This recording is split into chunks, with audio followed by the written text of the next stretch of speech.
cosa que es importante decir aquí en la mañanera, quiero hacer precisión en esto, tiene que ver de nuevo con el Instituto Nacional Electoral. A ver, el día de ayer, Lorenzo Córdoba, en tanto la sesión ordinaria, ¿no? Post consulta popular, que fue ya muy en la noche, decía que el Instituto Nacional Electoral había salido fortalecido de esta consulta popular. No logro entender y nunca he logrado entender cómo es que el INE determina que salieron fortalecidos con una participación tan baja. Nunca lo he determinado. El día, desde mi perspectiva, que el INE salga fortalecido de algo, de alguna elección, sea elección ordinaria, sea elección extraordinaria, sea consulta popular, sea consulta, lo que sea, será porque hubo una participación superior a las demás. De hecho, creo que esto mide perfectamente el fracaso del INE. No es tanto el fracaso de la pregunta, que si era confusa, que si no, que si el gobierno no le dio más dinero para publicidad, no es tanto el fracaso que si el presidente dijo que él no iba a ir a votar, no, aquí hay un tema. El Instituto Nacional Electoral, digo, independientemente de todo eso, es el encargado exclusivamente de promover la democracia. Y su chamba no la hacen bien. O sea, condicionan su éxito a dos factores. En este caso dicen que fue exitoso y que salieron fortalecidos porque es la primera vez que lo hacen. O sea, así de mediocre es el comentario. Y en otras elecciones condicionan el éxito a la cantidad de dinero que se gastan los partidos políticos en fomentar el voto hacia sus proyectos. Pero no es el INE quien sale fortalecido. Porque aunque los partidos, por supuesto, son los que promueven la democracia, y más que la democracia es la participación política, esa es la diferencia. Los partidos políticos promueven la participación política y hacen uso del ejercicio democrático para promover esa participación. Pero el que promueve la democracia, el que tiene la primera obligación de motivar al voto y de incentivar al voto y de explicar qué es y por qué es importante, es el INE. Y su chamba lo han hecho y la seguirán haciendo hasta que no se les reforme bastante mediocre. Porque aunque sí, el órgano electoral que tenemos en México es celebrado en muchas otras partes del mundo, es uno de los mucho más caros del mundo, si no es que es el más costoso del mundo.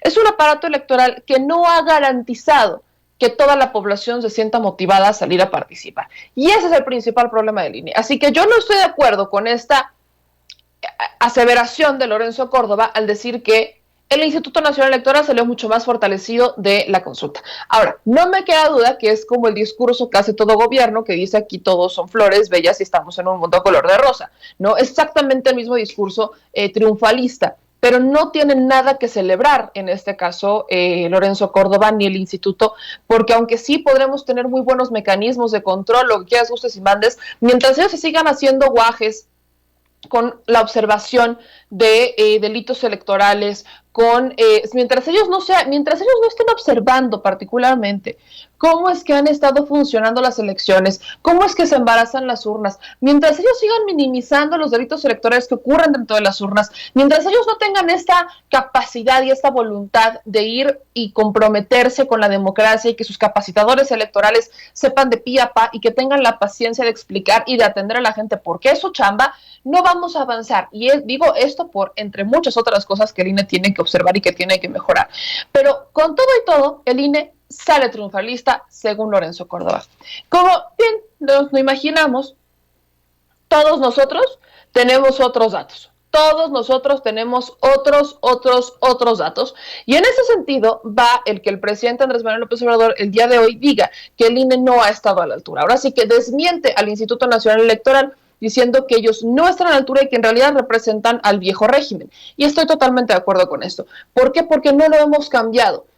Los senadores y los diputados dicen que lo quieren cambiar, pero unos no logran que se dé una mayoría, otros tienen miedo que se tome esto como si fuera algo autoritario, y muchos de nosotros decimos, bueno, creo que necesitamos un corte de caja bastante drástico para sacudir a el sistema electoral de nuestro país, que sí, celebramos todos y mucho, muy bonito, bien precioso, pero lamentablemente ninguno de nosotros ha sido de lo más claro y efectivo, con una reforma que realmente garantice que el INE le rinda cuentas a los ciudadanos y no a los políticos. Y mientras esta complicidad exista, veremos que es muy complicado que los propios legisladores tengan esta voluntad real de hacer cambios profundos. Si bien quieren hacer reformas por encimita, pues la neta no sabemos hasta qué profundidad buscarían llegar, y parece que la única profundidad será la que marque el ahora presidente de la República, porque ninguno de ellos tuvo la voluntad de hacerlo antes, ya que no existían las condiciones, ¿no? Lo que nos dicen es que no existían las condiciones para hacerlo antes,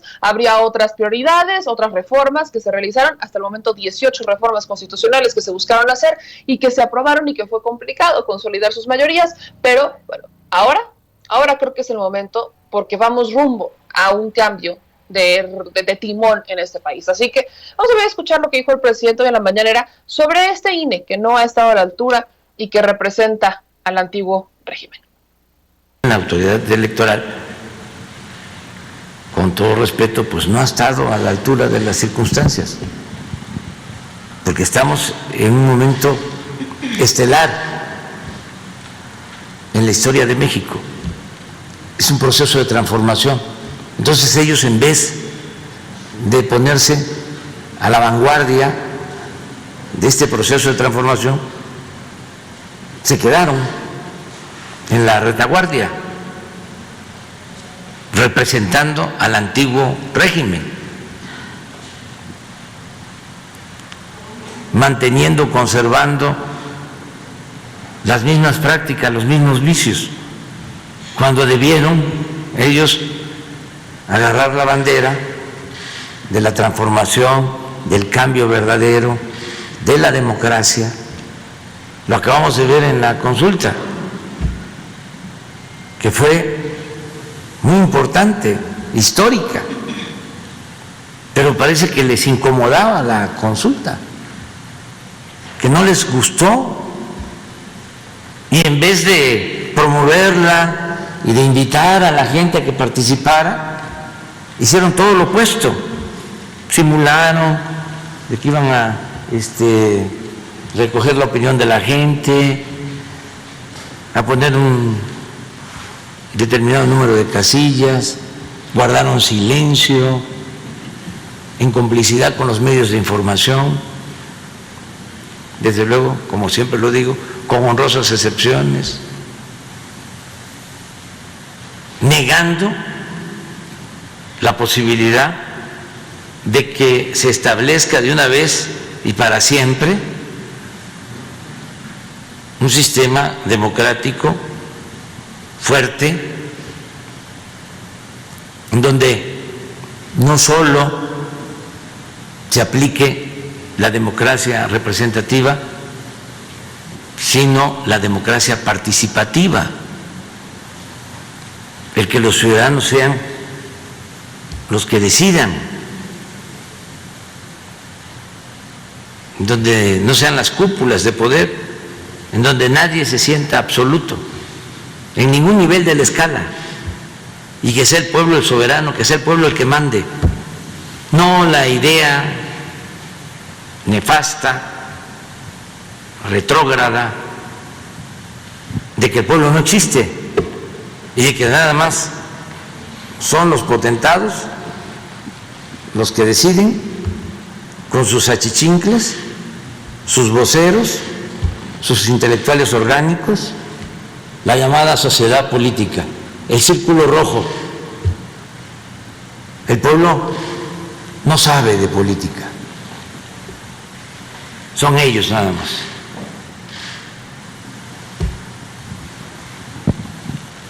Entonces, ya la gente quiere otra cosa, y lo demostraron el domingo. Fue muy importante que aún con todos los obstáculos se dio un paso adelante, una consulta constitucional por primera vez en la historia de México. Entonces, ya este presidente viene ahora, lo dije ayer, lo repito ahora, viene la revocación del mandato en marzo. Va a ser interesantísimo. No nos vamos a aburrir. No vamos a estar bostezando. Gracias. Porque el bloque conservador tiene la oportunidad ahora de reagruparse, como lo hicieron en junio, que querían que no contáramos con la mayoría en la Cámara de Diputados. Y se unieron todos.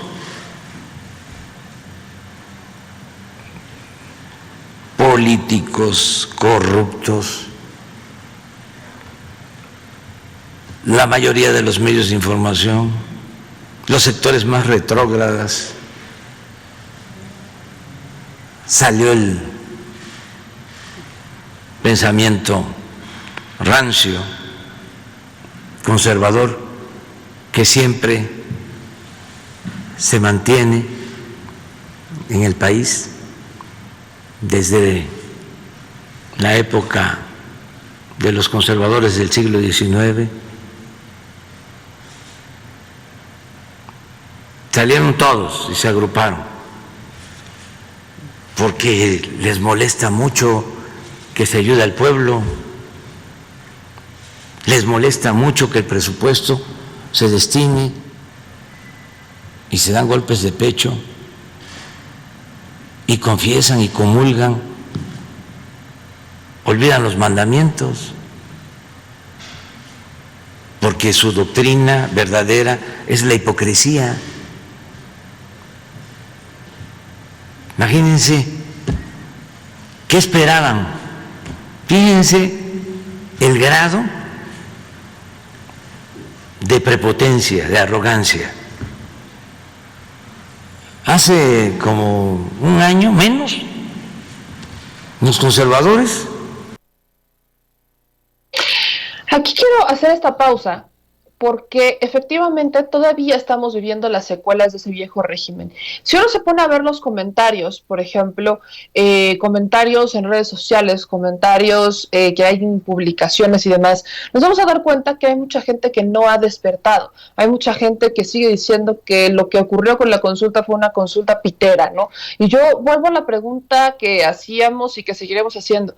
Parece que México es el único país en donde la gente se encabrona cuando les preguntan sus gobiernos qué quieres que haga. Porque aquí vamos a decirlo muy claramente. Los legisladores, los senadores del PAN, el año pasado cuando estaban en tiempos de consulta popular, si ustedes se acuerdan, denunciamos junto con la senadora Rocío que se estaban buscando una consulta popular completamente fuera de los tiempos y completamente fuera del presupuesto e ilegal incluso, que se consultara a la gente si querían un ingreso básico por el tema de la pandemia. Según la propia ley de consultas, eso no se puede consultar, no se pueden consultar temas que tengan que ver con seguridad nacional, ni tampoco que tengan que ver con temas de distribución de presupuesto, con temas económicos, que eso no puede entrar en tema de consulta, porque ¿quiénes son los que tienen que decidir eso?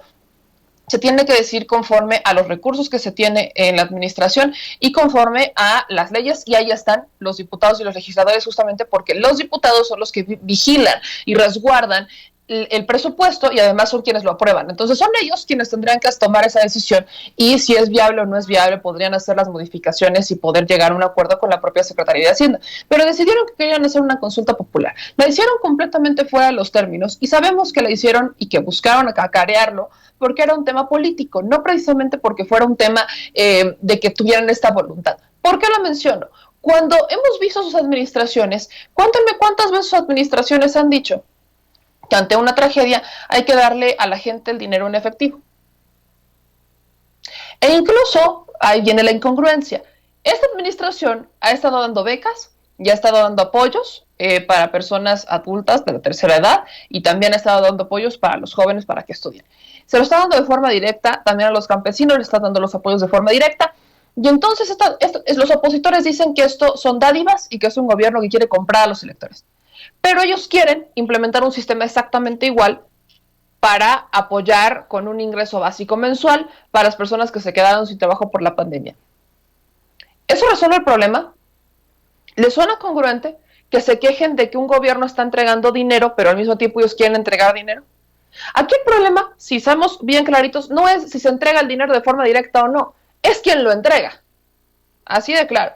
Si esto lo hubiera hecho una administración panista, los priistas estarían gritando, porque entonces ahí sí serían enemigos, estarían gritando porque no son los priistas quienes están entregando el dinero. Si los periodistas estuvieran entregando el dinero, entonces serían los panistas quienes se quejan porque estarían entregando el dinero. Y así nos vamos, es la bolita de no es porque lo entregues, es porque lo quiero entregar yo. ¿Por qué? Porque no traen esta visión de verdad hacer las cosas porque la gente las necesita. Si así hubiera sido, entonces los programas sociales que ellos han estado y que explotaran durante tantos años, los habían entregado de una forma constitucional, los hubieran elevado a un grado constitucional como se hizo en esta administración, para que dejaran de ser electoreros, para que dejaran de ser dádivas que el gobierno condiciona su entrega por si hay elecciones o no hay elecciones, sino que es obligatorio y de no hacerlo se está violando una ley. Con el proyecto pasado, con la estructura pasada, pues no se violaba absolutamente nada, solamente eran unos corruptos que se transaban la lana y que la entregaban cuando había elecciones. Entonces, hay que establecer que hay cosas claras, que hay cosas que hacer la diferencia.